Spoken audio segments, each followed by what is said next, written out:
Yeah, order. You are an incorrigible delinquent at times. Behave yourself, man!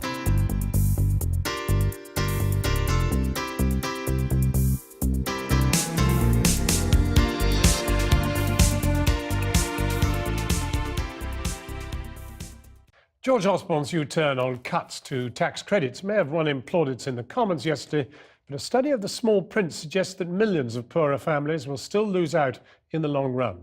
The Institute for Fiscal Studies says that because of cuts to the new universal credit, 2.6 million working families will end up an average of £1,600 a year worse off. Our economics editor, Paul Mason, has this. This is the day the number crunchers crunch, searching for truth amid the Treasury stats.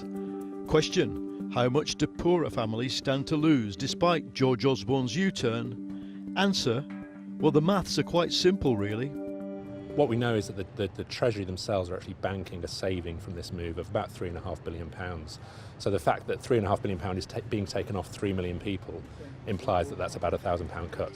Working households are set to lose an average of £1,000 in 2020 or £1,300 for those with children. Factoring in the tax, benefit and minimum wage changes, for households that fall in the bottom half of the income scale, the average loss is £650, and for the higher earners in the top half, there's no average loss. My central judgment is that Britain needs to move to that lower welfare, higher wage economy. That's what we're doing. It's the right thing for our country. We can help families in the transition to that lower welfare, higher wage economy and use the improvement in the public finances to do that. But here's the long-term reality behind the U-turn Mr. Osborne made.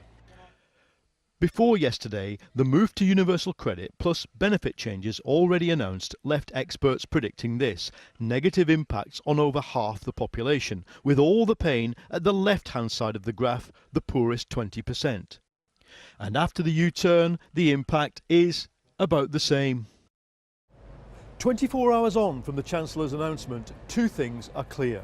Anybody who tells you this is the end of austerity just isn't reading the numbers. And anybody who says yesterday's announcement made things less bad long-term for the poorest families just can't read a graph. This is absolutely not the end of austerity in any normal sense. Public spending as a fraction of national income is going to be going down really quite fast over the next few years. A number of departments are seeing really quite significant spending cuts, even health, which is protected, and spending on that will go up by 3 or 4% over the next 4 or 5 years. Well, in normal times, you expect health budget to go up 3 or 4% every year. So that's the big picture behind the spreadsheets. Austerity continues and the poorest lose the most.